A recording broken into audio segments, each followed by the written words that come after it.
Hey guys, the Common Man here. So I've got another knife to take a look at today. This one just came in the mail and it's not brand new. It is lightly used, so I got it on the secondhand market. So you can see it's going to be a Microtech, and the seller actually threw in this eKnives sticker, which is really cool. So we'll go ahead and open it up.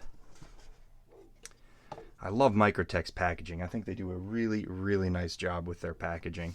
It's simple, but still feels very high quality.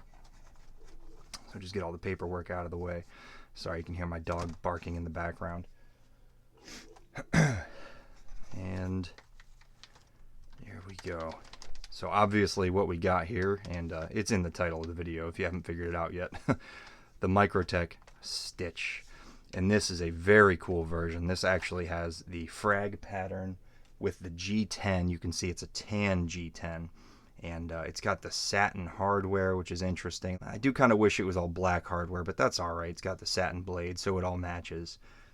But that looks really nice. I love the way that G10 looks. It almost looks like a wood grain.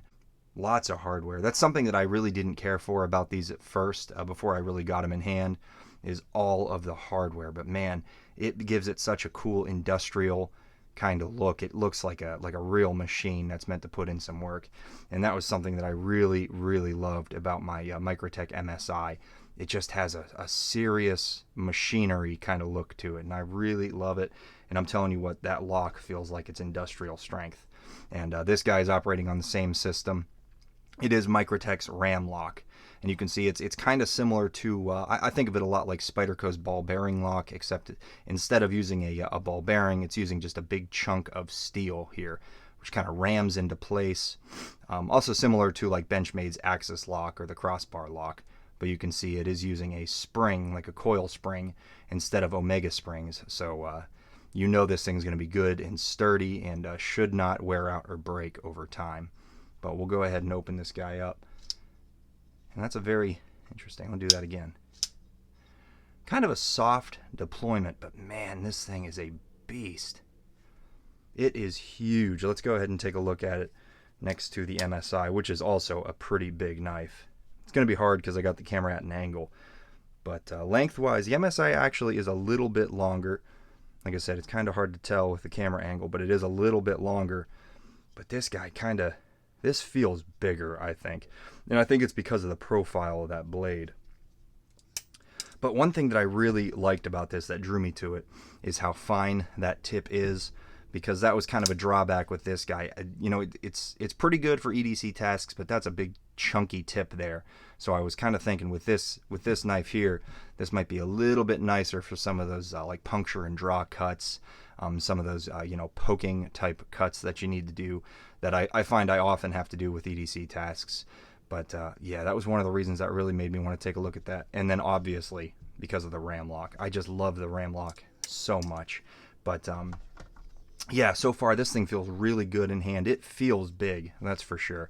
A huge choil up forward for your pointer finger, lots of space for your thumb, plenty of grip positions that you can choose from, choked up, and really choked up. You can get way up far on that blade, or you could hold back. Lots of room for the hand. So this is going to be using the same blade steel as the MSI. I think it's, actually, you should say right there, the M390 MK, which my understanding is it's just basically M390, but Microtech's kind of a twist on it.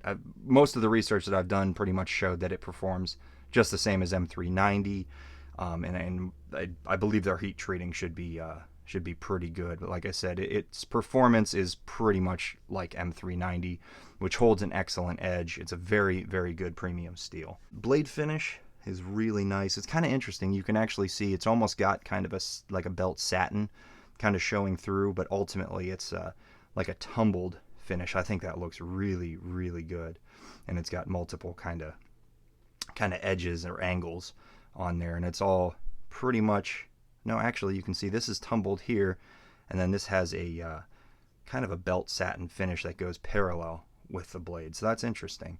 Lots of billboarding going on the blade. That's kind of Microtech's thing. Originally I really did not like it at all, whether it was the Stitch or the MSI, but after spending some time with the MSI, I really have grown to love this style. I think it looks so good.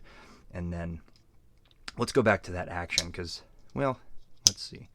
So the reverse flick is probably how I'll end up using it.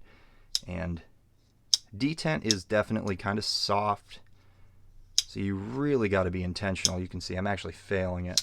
Yeah, you got to be pretty intentional with that reverse flick. And let's try the thumb flick. Yeah, thumb flick is a little difficult. You really got to give it some wrist for that. But it's the same with the MSI. In order to use the thumb, I really got to give it some wrist. But the reverse flick is quite nice. I'd say a little bit better with the MSI than with the Stitch. And I think this guy, yeah, this has some breaking in to do because I can feel it's got some grittiness. Just about drop sheddy, but I really think with a little bit of time and working it, I think this is going to free up just fine. Lockup is dead solid. That's not going anywhere, up or down, left or right. Just exactly what I expect from this knife with the Ram Lok.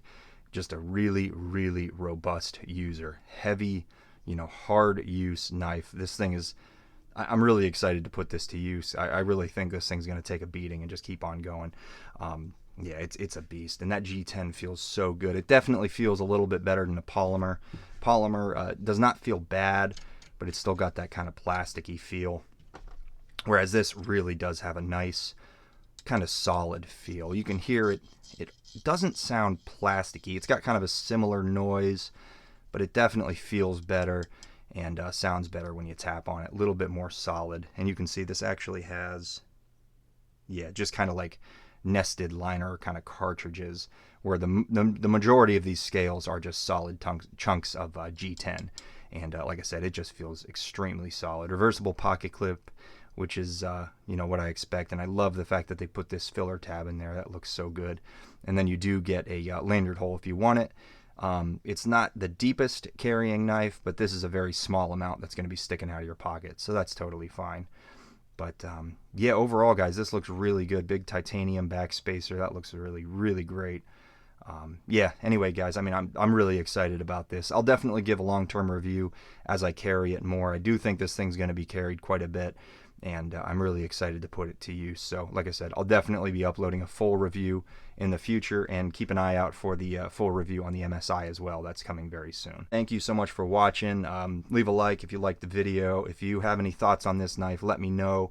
Any issues or anything I should be aware of, I'd love to hear it. And if you want to see more of my knife and EDC content, please consider subscribing. Thanks.